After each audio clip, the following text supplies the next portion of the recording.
Jadi begini ceritanya. Let's go.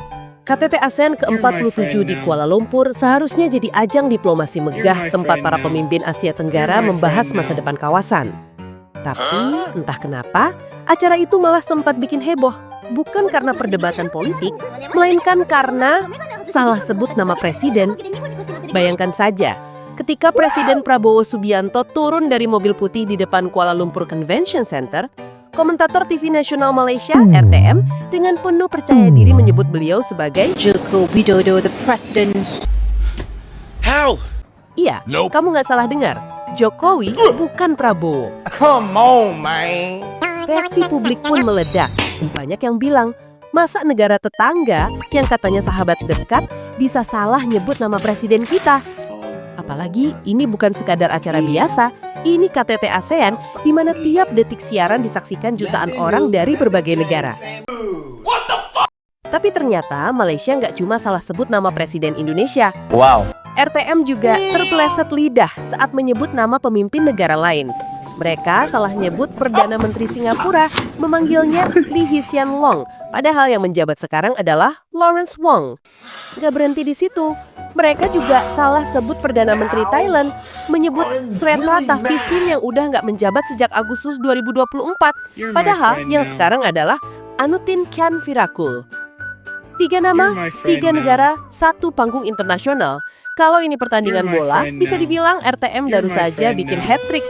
Dan ironisnya, ini bukan kali pertama Malaysia bikin blunder soal simbol dan identitas negara lain. Kita masih ingat kan SEA Games 2017, waktu bendera merah putih Indonesia dicetak terbalik di buku panduan resmi. Merah di bawah, putih di atas. Kayak lagi kebalik baca buku sejarah. How?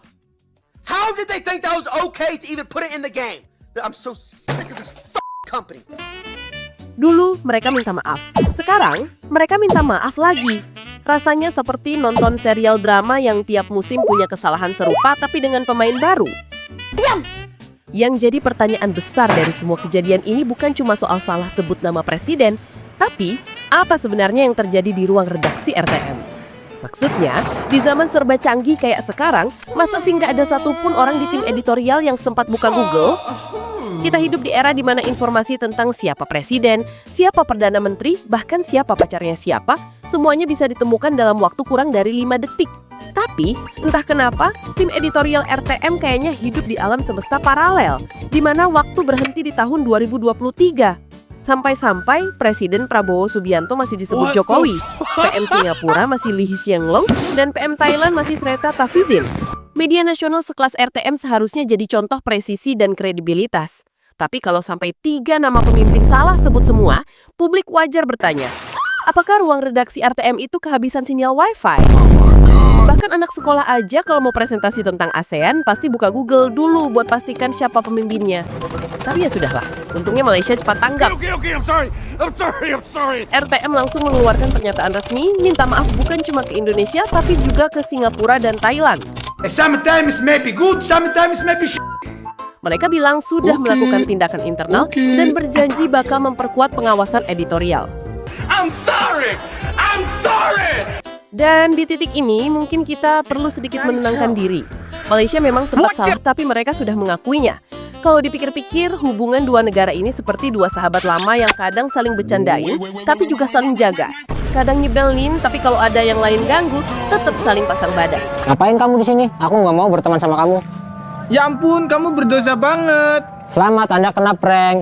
Itu kameranya aku taruh situ. Got him. Like kalau kamu suka video ini dan subscribe agar dijauhi dari bensin oplosan. Yang nonton sampai habis tapi nggak subscribe, siap-siap saja anak cucumu nanti ikut nanggung hutang kereta cepat Hush karya Mulyono and the Gang.